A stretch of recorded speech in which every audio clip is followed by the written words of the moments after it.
Well, big news, everybody. It only took 4 days and 15 ballot measures, but we finally officially have a Speaker of the House of Representatives. And it is whoever happens to have their hand up Kevin McCarthy's ass at any given time.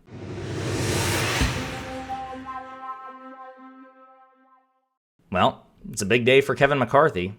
I guess. I don't know. And we'll dive into it. But he is technically, now, officially, the Speaker of the House of Representatives. On paper, that is a very prestigious, very powerful role. That's the highest ranking and most powerful congressional role, more powerful than Senate Majority Leader. It's the second in line of presidential succession. Throughout most of the nation's history, being Speaker of the House is a pretty big damn deal.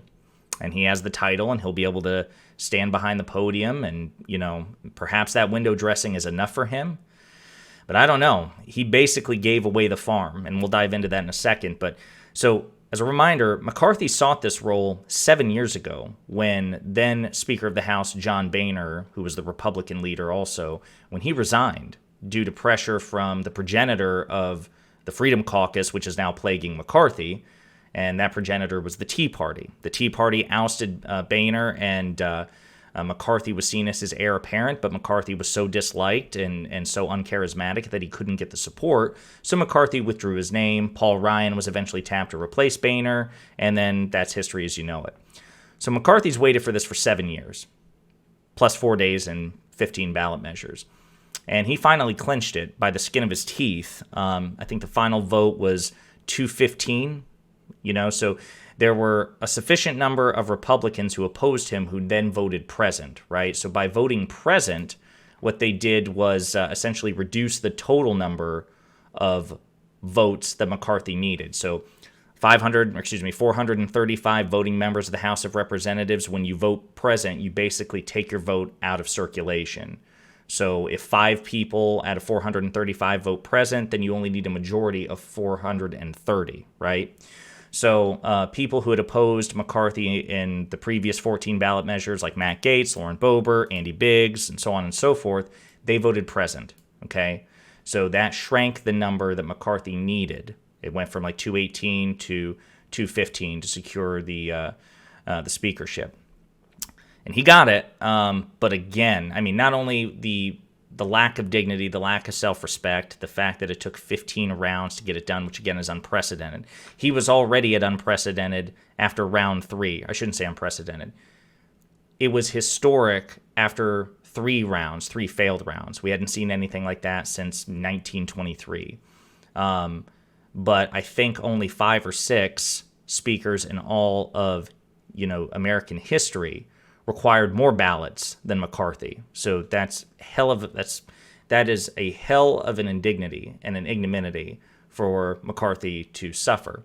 But on top of all that, he gave the store away. Slate and the New York Times have done a really good article about the concessions that are reportedly things that McCarthy had to give up in the negotiations in order to secure his vote.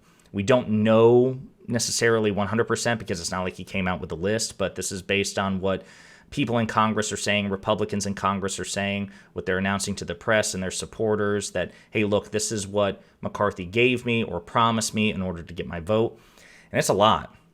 So some of this information goes back to Tuesday, but before the first votes for the first ballot measure began on Tuesday, which was supposed to be the first day of Congress, McCarthy had agreed to a package of rule changes that addressed some of the pet concerns of the Freedom Caucus, the ultra-conservative bloc, including a provision that would let any group of 5 members force a vote to oust the speaker at any given time.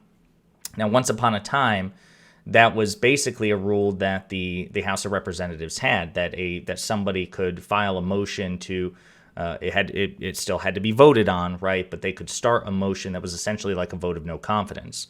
That's also what pressured John Boehner into resigning. And then Democrats rolled it back. Democrats were like, this is untenable. I could see where this could be abused in bad faith. So it has to be supported by half of the caucus. So it raised the threshold for trying to get rid of a speaker considerably. Well, McCarthy agreed to roll that back, right? Essentially handing over leverage to a caucus that despises him because he's clearly not particularly popular with the Republican Party. But by the end of the ordeal, he'd caved much further, according to Slate. In a late Wednesday meeting that ran into Thursday morning, McCarthy agreed to give the Freedom Caucus multiple seats on the powerful Rules Committee, right, which determines how legislation is brought to the floor in the House of Representatives. Think about that. Think about people like Matt Gaetz, Lauren Boebert, Marjorie Taylor Greene in a position to dictate how any legislation is brought to the floor for a vote. These incredibly bad faith, ignorant people get to shape those procedures. That's terrifying. He agreed to hold a vote on term limits for members, which is, in terms of appeal, it seems like term limits are fairly popular with people. Like it's a popular idea, but it would be dead on arrival in the Senate, right? There's no way. You would have to pass it in the House, it'd have to pass in the Senate, and it's really not popular among legislators. And allow any single member to trigger a vote to overthrow the speaker. So this one's the big one. So instead of conceding that, hey, if 5 of you get together, you can introduce a motion to kick me out of my job.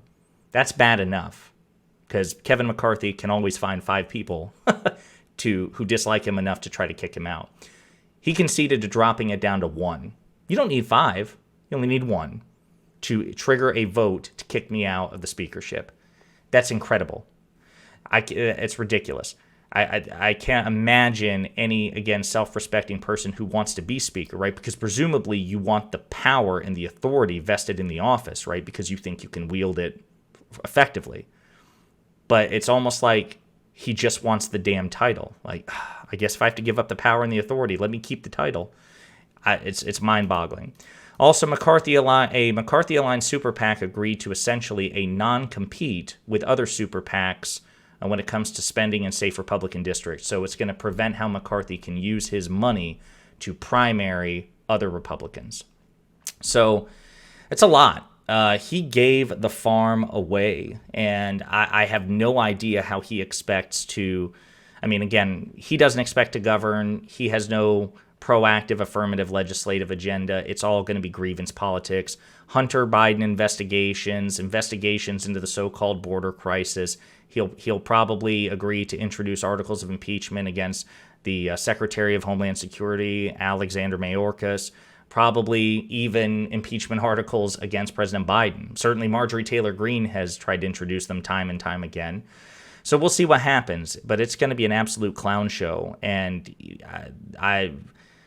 he has made it abundantly clear, this is a matter of fact now, that he has absolutely no confidence or no interest in trying to govern his caucus. It sounds like he just wants the title and the picture and his name in the history books. So good luck for the rest of 2023.